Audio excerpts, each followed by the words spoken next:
From the story, Hoakaren thought she could control my yard until I gave her a concrete slap in the face. Third-person narrative. Cinematic, suspenseful. No bold or highlight formatting. Jake Patterson didn't expect a war when he bought the corner lot on Maple Grove Lane. A fresh start after a long military career. All he wanted was peace, birds, barbecue, maybe a tomato garden for his late wife's salsa recipe. What he got instead was Karen Dobbins. She made her entrance 2 hours after the moving truck left. Blonde bob stiff as a helmet, aviator sunglasses that never came off, clipboard like a badge of honor. She didn't smile when she spoke. Hi, I'm Karen, Vice President of the HOA. You'll want to read the guidelines, especially the yard section. No freestanding structures. No visible vegetable beds. And don't bother calling the city. We run things here. Jake raised an eyebrow. I just moved in. Don't even have the boxes open yet. Karen tilted her head. Exactly. Let's not start off with violations. HMM. He watched her walk away, already scribbling something. Something in her smile said this wasn't a suggestion. It was a warning. That night, Jake grilled a couple of steaks, planted a few basil starters, and sat on a folding chair staring at the empty yard. He didn't know it yet, but his peaceful corner lot was ground zero. 2 days later, a letter showed up taped to his garage door. No envelope. No signature. Just a warning about an unapproved backyard fire structure and a threat of fines. Jake chuckled. The fire pit wasn't even installed yet. The next day, he installed it. By the end of the week, Karen had made 3 passes on foot, 1 in her golf cart, and once actually flew a drone over his yard. Jake spotted it hovering at dusk, its tiny red light blinking like a miniature siren. He called over the fence to his neighbor, Gloria, late 70s, sharp as ever, wrapped in a paisley shawl and sitting on her porch with a glass of wine. She does that to everyone, Gloria said. Got a thing for power and binoculars. Last month she fined me for excessive wind chimes. I only had to. Jake leaned on the fence. What happens if I ignore her? She finds you. Then the HOA sends nasty letters. If she's really mad, she calls the city. That's her move. She's bluffing. Gloria gave a dry laugh. Oh honey, she doesn't bluff. She escalates. The first official fine came on a Tuesday. A typed letter. This time, HOA letterhead. Accused Jake of unauthorized changes, a fire hazard, and aggressive vegetation. The kicker? A $2,500 fine due in 10 days. Jake stared at the paper like it had personally insulted him. His backyard was cleaner than half the neighborhood. He had receipts. He had photos. He had legal rights. But Karen didn't care. That night, he installed cameras. 2 in the backyard, 1 facing the street. Then he dug into the HOA bylaws. Page after page of vague rules and strange loopholes, most of them handwritten amendments have. Signed by Karen. By morning, a fresh envelope was on his doorstep. This time, failure to remove fire pit, 2nd violation, escalation pending. Jake didn't just get mad. He got focused. He drafted an appeal letter, filed it, mailed it certified, then went door to door, talking to neighbors. That's when he learned the truth. Karen had been president until last year, forced to step down after accusing a family of suspicious grilling. Now she was back on the board, vice president, but still pulling all the strings. And it wasn't just about his yard. It never was. It was about control. And Karen had picked the wrong veteran to control. Stick around. Because next, Jake gets a surprise inspection from the city called in by a mysterious anonymous tip. But Jake's about to turn the game on its head. From the story, Hoakaren thought she could control my yard until I gave her a concrete slap in the face. Jake didn't even flinch when the White City pickup rolled to a stop in front of his driveway. He had a coffee in one hand and a rake in the other. He was expecting them. Karen wasn't subtle. The inspector, a lean guy in his 30s named Mike, stepped out with a clipboard and a weary look. Mr. Patterson, got a couple of complaints filed. Says here, illegal backyard fire installation code violations, and possibly unlicensed agriculture. Jake raised an eyebrow. Unlicensed agriculture. Mike gave a half smile. Yeah, I don't know either. Someone really doesn't like you. He led Mike to the backyard. It was tidy. The fire pit had a screen and a metal ring. The raised beds were level, properly spaced. Nothing touching the fence lines. Not a single code violated. After 30 minutes of walking the perimeter, Mike shrugged. Everything looks good. Gotta admit, this is cleaner than my own yard. Jake nodded. Mind telling me who sent you? Mike shook his head. Anonymous tip. But between you and me, I've been out here 4 times in the last year. Always the same block. Always about nothing. Jake didn't need a name. He had footage. That night, he reviewed his backyard cameras. Just after 6:42 p.m., Karen's drone hovered again. 10 minutes later, it zipped away. The next morning, the inspector showed up. She was watching. Always watching. Jake uploaded the video to a flash drive and labeled it Evidence Number 1, Airborne Surveillance. By Friday, things got pettier. Karen sent an email to the HOA board copying Jake, accusing him of intimidating her by installing military-grade surveillance equipment. She attached a blurry image of Jake's backyard camera, circled in red like it was a crime scene photo. Lyle Brenner, the spineless HOA president, chimed in with his usual, "Let's try to keep things friendly, everyone." Friendly, right? Jake responded with one sentence. All surveillance is within legal bounds and installed after multiple unsanctioned property inspections by Ms. Dobbins. He attached 3 more video files. Karen went silent. But silence wasn't peace. 2 days later, Jake stepped outside to find his backyard fence freshly painted just one side. His side. Someone had slathered it with beige HOA regulation paint. Sloppy, streaked, and bleeding onto his wood garden trim. Karen stood 20 feet away with a roller in hand, her dog leash wrapped tightly around her wrist. "Good morning," she said with a sugary smile. "Just helping the neighborhood stay compliant. That faded stain on your fence? Against the guidelines. You're welcome." Jake stared at her, jaw clenched. "You touched my property without permission." Karen cocked her head. "No, I improved it. You'll find it in Section 9.1 Shared Boundary. Aesthetics. I'm sure you'll agree it looks better now." Jake didn't answer. He didn't argue. He simply stepped back inside and added another flash drive to his folder.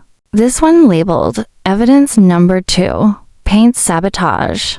But something deeper was stirring. Now Gloria came by that evening with a file folder of her own. "She's done this before," she said. 6 complaints against her in 2021. 3 formal hearings. The board covered for her every time. Jake flipped through the documents, sworn statements from other neighbors. All quieted. All unresolved. Gloria looked him dead in the eye. "She doesn't stop until you either break or move." Jake leaned back in his chair. He wasn't going to do either. He scanned the bylaws again that night. Then again. Buried in a page of tiny footnotes, he found something interesting. Karen had made amendments to the yard compliance rules 6 months ago. But those changes didn't have the board's signatures. They weren't official. She had faked them, and no one noticed. He printed that page, highlighted the dates. stapled it to his growing stack. Karen thought she was playing a game. Jake was building a case. And the next HOA meeting, it was in 5 days. Coming up next, Jake walks into the lion's den. But this time, he's armed with more than words.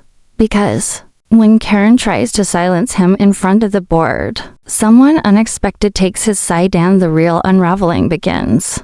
From the story, Hoakaren thought she could control my yard until I gave her a concrete slap in the face. The community center at Willow Creek was usually quiet, mostly used for potlucks and yoga. But on the night of the HOA meeting, it buzzed like a courtroom before a scandal. Jake arrived 10 minutes early, folder under his arm, pressed shirt, and his camera pinned to his chest, not hidden, but not announced either. He wasn't taking chances anymore. Karen was already there, perched at the front table like a hawk waiting to pounce. She was dressed in full authoritarian flare power blazer, pearls, hair tighter than a tennis racket.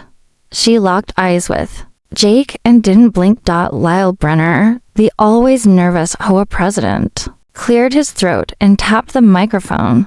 Let's, begin with community concerns. Jake raised his hand. Karen cut in before he could speak.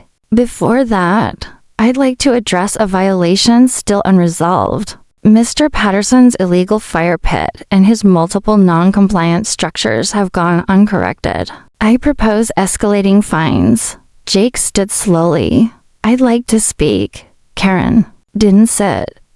We've already reviewed your file. Jake opened his folder. And I've reviewed yours. Murmurs from the back. Gloria smiled in the third row. Jake laid out a stack of printed bylaws, amendments, and time-stamped video evidence on the table. I've got footage of unauthorized property tampering, false reports, and this, he held up a printed page, a proposed amendment to backyard structures that was never voted on or signed by the board. Lyle leaned forward. What are you suggesting? Jake answered calmly, that these fines are baseless, that Karen overstepped her authority, and that the board is liable if it continues enforcing invalid rules. Karen's face darkened. This is ridiculous.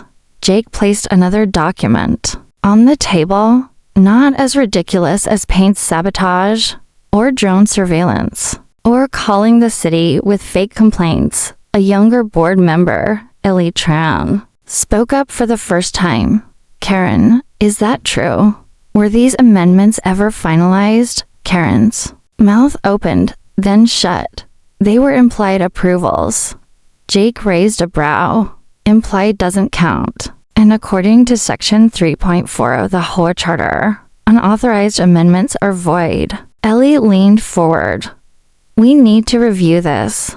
Lyle shifted uncomfortably. Maybe we table this. Not tonight. Jake said, I want my fines dismissed. I want this on the record. And I want the board to formally address Karen's behavior, not sweep it under the rug.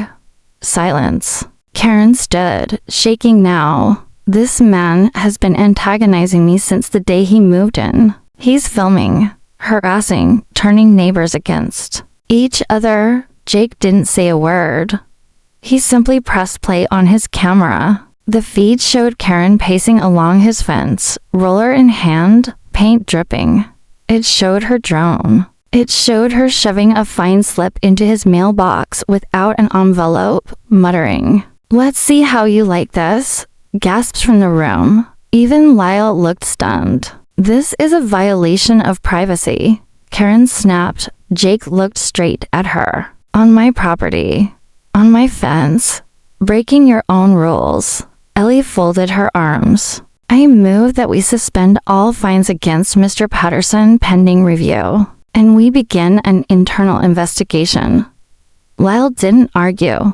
Neither did the other board members. The vote was swift. 4-1. Karen's vote didn't count. She stormed out, slamming her clipboard on the table so hard it cracked. Jake stood alone at the front of the room, folder still in hand, calm, controlled.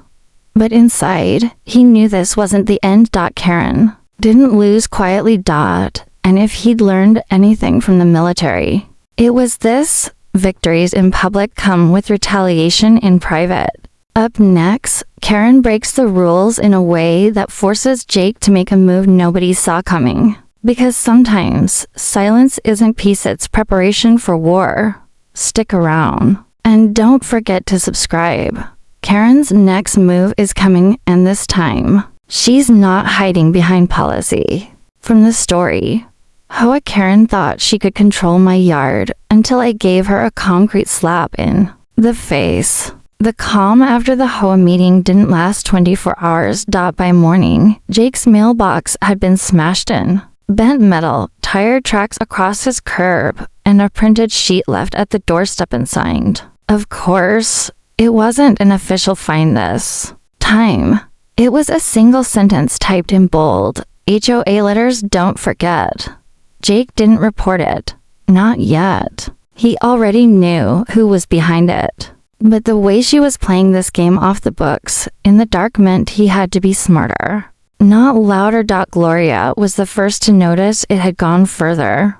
She's gone to war, sweetheart, she said, clutching a copy of the HOA newsletter. Look at this. She pointed to a section labeled Community Safety Warning. It didn't mention Jake by name, but it might as well have. Residents should remain vigilant. It read, new members have ignored regulations, installed surveillance, and displayed signs of confrontational behavior. Report anything suspicious directly to the board. Jake stared at the paper, then at Gloria. She wants the neighborhood afraid of me. She wants you isolated, Gloria corrected. It's how she wins. Jake wasn't going to play defense. He knocked on doors that weekend again. Not with accusations, not with complaints, with truth, footage, documents. He showed them the fake finds, the drone, the spray paint. Not everyone listened, but some did. That's how he met Tamika. Single mom, works 2 jobs. Barely had time to mow her lawn until Karen fined her for having a disorderly bush. She laughed bitterly when Jake explained his situation. She fined me during chemo. I sent her a doctor's note. She said, hair doesn't grow on excuses. Jake blinked. She said that. Tamika nodded. I still got the voicemail. Jake's anger went from simmer to full boil. He asked to borrow the audio. Tamika handed it over. That night, Jake drafted a plan. Not another appeal. Not another letter. He started a neighborhood group chat. Called it Willow Creek UNMUTED. Within 2 days, it had 27 members. Most stayed quiet at first. Some shared stories. A couple posted video clips. But Jake's favorite was Gloria's upload a slow pan of her excessive wind chimes while classical music played in the background. Caption, Karen said this was psychological warfare. It was funny. But what wasn't funny came next. Karen found out. She sent cease and desist notices to 4 residents for defamation of character. All on HOA letterhead. All without board approval. Jake got a copy of one, and he got mad. He didn't yell. He didn't post.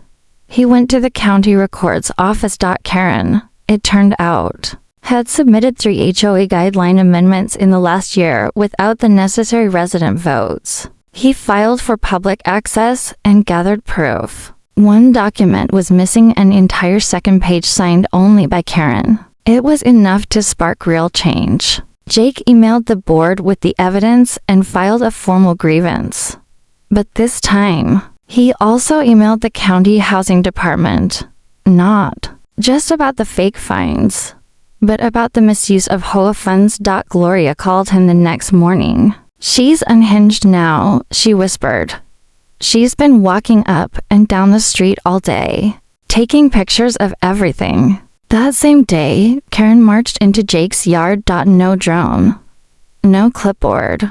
Just her voice. You think this is over? You think a few documents and whining neighbors are going to save you? Jake looked her dead in the eye. I don't think it's over, Karen. I think it's just beginning. She took a step forward. I made this community. Jake took one too. And you forgot it doesn't belong to you. Karen stormed off.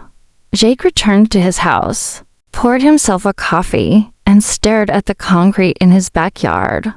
That's when the idea hit him. Not revenge, a monument. Next episode, Jake's passive protest becomes a neighborhood legend and Karen's worst nightmare. Because when words fail, sometimes you make your point in stone.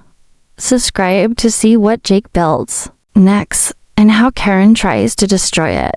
From this story, Hoakaren thought she could control my yard until I gave her a concrete slap in the face. Jake wasn't a man of grand gestures. Until now. He stared at the patch of bare dirt in the middle of his backyard, the same spot Karen had called a disgrace to community standards 2 weeks earlier. He'd filled it with gravel, then added stepping stones. But now, it was time for something more memorable. At Home Depot, he loaded 300 pounds of concrete mix onto a flatbed cart. The cashier looked at him like he was building a bunker. Big project? She asked. Jake nodded once. Message delivery. Back home, he built the frame quietly. No permits needed. No noise complaints. Just a wheelbarrow, a mold, and a long Saturday under the sun. It took him 7 hours. By dusk, it was done. A 6-foot-tall concrete sculpture stood in the center of his yard. A thick arm, upraised, holding a massive clipboard modeled after Karen's signature power accessory. The top of the clipboard read, "Approved by Common Sense." Jake didn't post about it. He didn't even mention it in the group chat. He let it speak for itself, and it did. By morning, half the street had walked by. Some stopped and laughed. Others snapped pictures. Gloria left a lemon cake on Jake's porch with a note, a plus for creativity. Karen's gonna scream. And scream she did. At 2:13 p.m. Karen marched down Jake's driveway in full HOA uniform, matching blazer and visor combo, and stood at the edge of his fence, jaw twitching. "You need to remove that thing," she barked. Jake stepped outside calmly. "Is it violating any codes? It's offensive." Jake gestured toward it. "No profanities. No political symbols. Just concrete and commentary." "Show me the clause." Karen's voice cracked. "It's mocking the HOA. That violates the civility clause." Jake walked up to the fence and tapped the sculpture's base. "This is a free expression installation. No different than those plastic flamingos on Lyle's lawn." "You're playing with fire," she spat. Jake grinned. "Concrete, actually." That night, she sent out an emergency HOA bulletin titled "Combating Community Defacement." It called for a special board vote to implement a new policy on public art restrictions. It didn't mention Jake by name, but everyone knew. What she didn't know was that Jake had already requested a review from the city's community zoning officer. The response came in 2 days later. Structure complies with all current zoning and HOA guidelines. No removal required. Jake posted the letter on his front door. Karen was losing control, and she knew it. That week, 3 more residents joined the Willow Creek unmuted chat. One shared an old HOA email where Karen had threatened to ban inflatable Halloween decorations. Another revealed that Karen once trespassed to rearrange someone's solar lights for symmetry. But then came the twist no one expected. Tamika. Knocked on Jake's door, breathless. "She's threatening my kid's school permit." Jake blinked. "What?" "She called the county claiming my address was invalid. Said I'm squatting in my sister's name." Jake felt the temperature in his blood drop. Karen wasn't just retaliating now, she was escalating. "She's trying to hurt people now." Tamika whispered. Jake opened a drawer, pulled out a thick envelope, and placed it on the table. "Then it's time Tamika looked confused. Time. For what? Jake stared out the window, past the sculpture, past the clean-cut lawn, and onto the sidewalk where Karen's shadow was passing again. Time to take the HOA from her. He called Gloria, then Ellie from the board. They started organizing. Jake read the bylaws again, front to back, and found the opening he needed. HOA board elections were in 4 weeks. Karen was counting on no one knowing. Jake was counting on everyone remembering. Coming up next, Jake's campaign begins, but Karen's about to dig up his past to bury his future. With sabotage and slander in the air, will the community stand with him or go silent? Subscribe now, because in the next part, the gloves come off and the concrete doesn't crack. From the story, Hoakaren thought she could control my yard, until I gave her a concrete slap in the face. Flyers appeared on doors overnight. Is this who we want running our neighborhood? Below the question, a grainy photo of Jake years old, taken during a military protest he never attended. Photoshopped, blurred, underneath. Bold letters screamed, aggressive, defiant. Not HOA material. Karen had officially declared war. Jake found 3 of the flyers crumpled in his front yard the next morning. Tamika called minutes later, saying her mailbox had been stuffed with the same thing. Gloria found hers under her windshield wiper, damp from morning dew. It wasn't just dirty politics. It was desperation. Jake didn't flinch. He walked door to door. Again, this time not to warn but to invite. He and Gloria were hosting an open queue and ate in the community center. No mix. No HOA gavel. Just chairs and truth. A place for neighbors to talk without being silenced. Word spread fast. The turnout doubled what the last HOA meeting had drawn. The front row was full of skeptical residents. The back was lined with younger homeowners who rarely came to meetings. Now curious and tired of Karen. Karen stormed in 15 minutes late.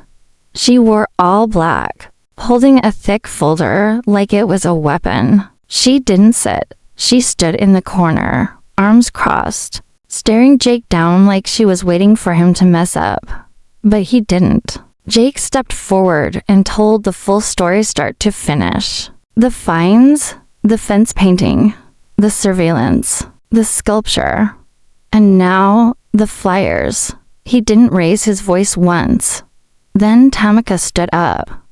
Quietly. At first, she told them about the fake report to the school. How Karen had tried to manipulate her living status just to keep control. Ellie from the board walked in halfway through. She didn't speak, but she stayed until the end. Karen couldn't hold her tongue anymore. This is a circus, she snapped. These people don't understand what it takes to protect a neighborhood. Rules exist for a reason. A man in the back stood up. Sam, a quiet guy who kept to himself. You mean like the rule you made that said holiday decorations can't go up before December 1st? My kids cried because of that. Another woman chimed in. Or when you fine me for leaving a garden gnome on my front step. Karen's voice trembled. You think I enjoy doing that? Someone has to maintain order. Now, Jake said calmly.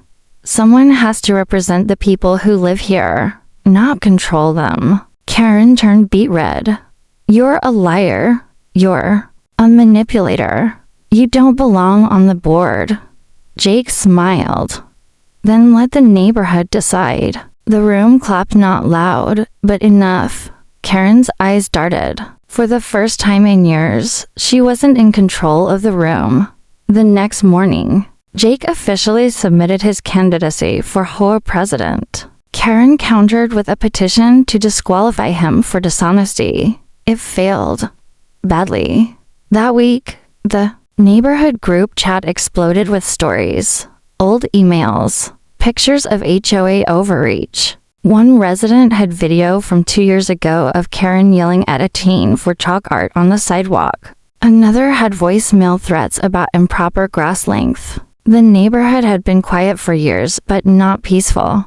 Karen had silenced them with fear. Jake gave them a voice. Election flyers went out.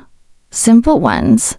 No smear. No Photoshop. Just Jake's face, his mission, neighbors first, not rules first. Karen panicked. In the final week, she parked her golf cart at the entrance of the neighborhood, handing out printed newsletters full of bold lies and twisted quotes. People took them, but few listened. When Jake passed her on day 5, she didn't speak, just stared at him like she didn't recognize him anymore. She didn't. This wasn't the quiet new guy with a tomato garden anymore. This was the man who turned her clipboard kingdom into rubble. Next episode, election night arrives and not. Everyone plays fair. But as the final ballots are counted, the HOA faces a turning point no one saw coming. Subscribe now, because in the next chapter, power changes hands and revenge takes a new form.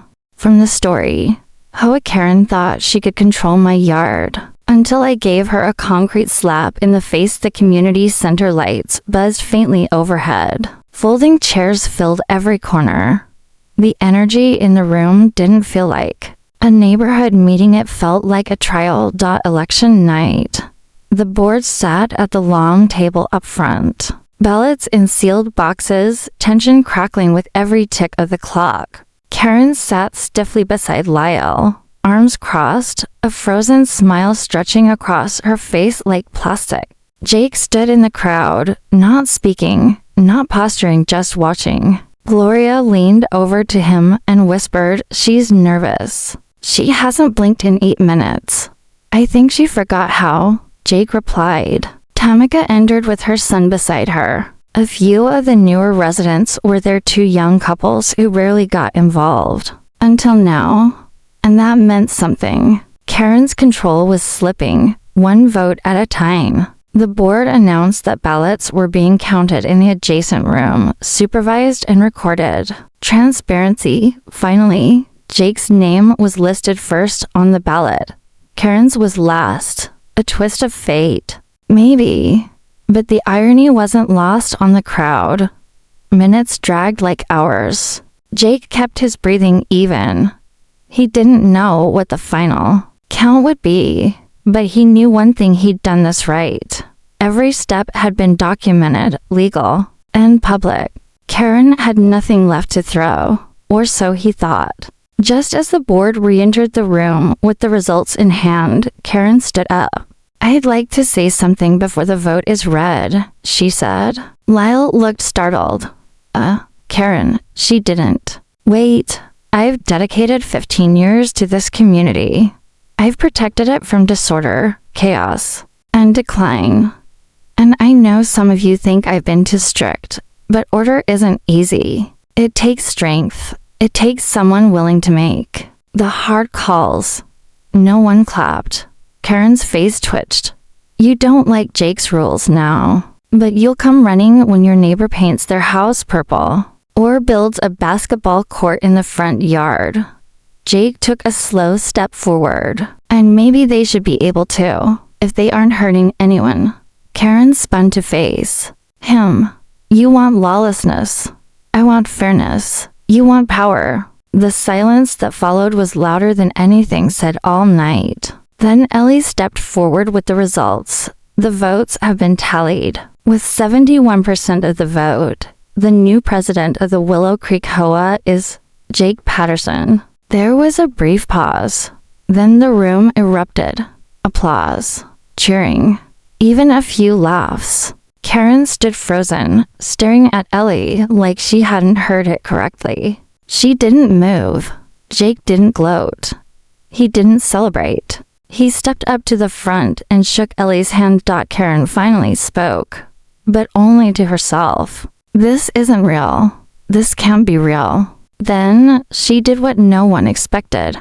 She stormed out, not through the main doors, but straight through the emergency exit, setting off a loud, screeching alarm. It echoed down the hallway, and that was how her reign ended.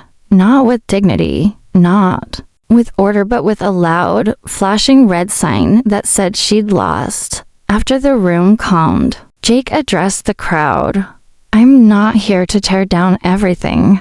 I'm here to rebuild trust, starting with canceling all outstanding fines issued under invalid amendments, and then we'll rewrite the HOA rules with input from everyone." The applause this time was louder. That night, Jake walked home under porch lights that glowed just a little brighter than usual. People waved. Dogs barked. Kids ran down the sidewalk with chalk in their hands. And when Jake reached his yard, there it stood, his sculpture. The concrete arm raised high, the clipboard glinting under the moonlight. This wasn't about a sculpture anymore. It was a symbol of what had changed, of what was no longer tolerated, of Karen, and what she'd built collapsing under its own. Wait, final episode next. With Karen gone, Jake discovers a shocking twist about her time in power and the damage she left behind. And his greatest challenge as HOA president is still to come. From the story, Hoakaren thought she could control my yard until I gave her a concrete slap in the face. Karen disappeared the day after the vote. Her shutters closed, her car gone, the golf cart left in the garage like an abandoned throne. For a week, her house sat silent while the rest of Willow Creek adjusted to a new kind of quiet one without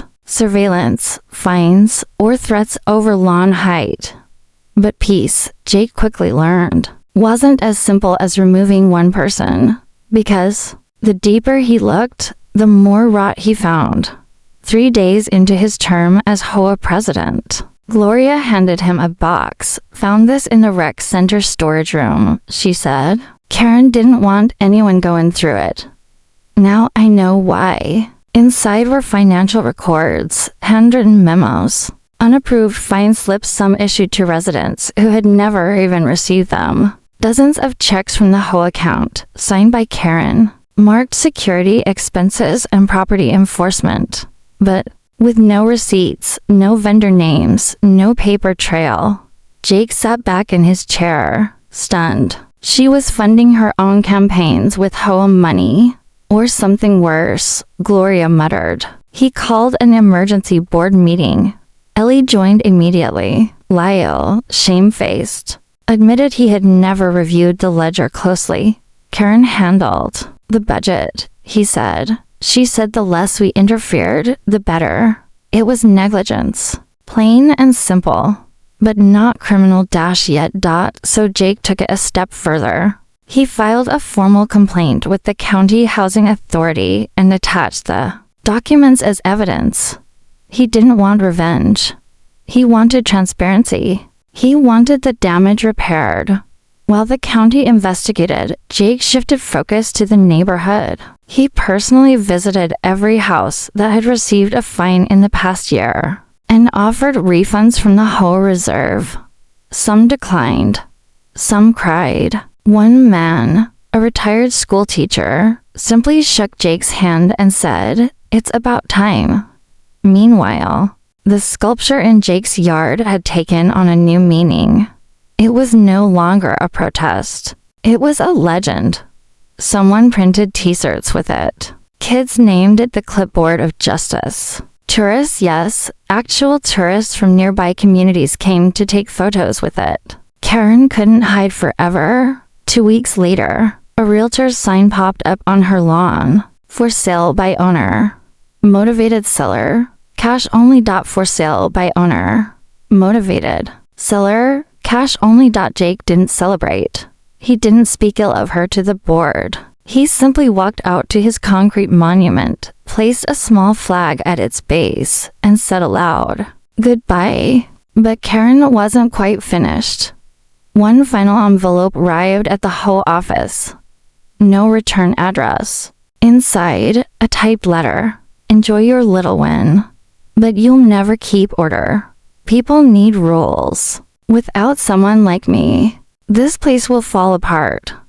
Let's see what happens when you give them freedom." Jake read it once, then fed it through the shredder without a word. The truth was, she wasn't entirely wrong. chaos did come. One neighbor built a giant flamingo display. Another painted their shutters neon green. A few fences didn't match anymore, but nobody complained.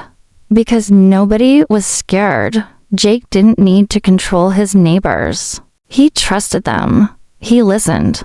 He compromised. And slowly, the neighborhood found its rhythm not under rules of fear, but under something stronger, mutual respect. Gloria hosted a potluck. Tamika started a weekend garden club. Sam from down the street offered free lawn care to elderly residents. And Jake finally planted his tomato garden. He even added a second fire pit.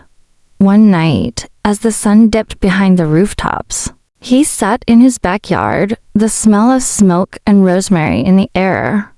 A few kids ran past, laughing. Someone waved from the sidewalk. He looked up at the concrete. Sculpture still standing, still raised and smiled. Not every battle ends in rubble. Sometimes, the strongest walls are built from the ones people try to tear down.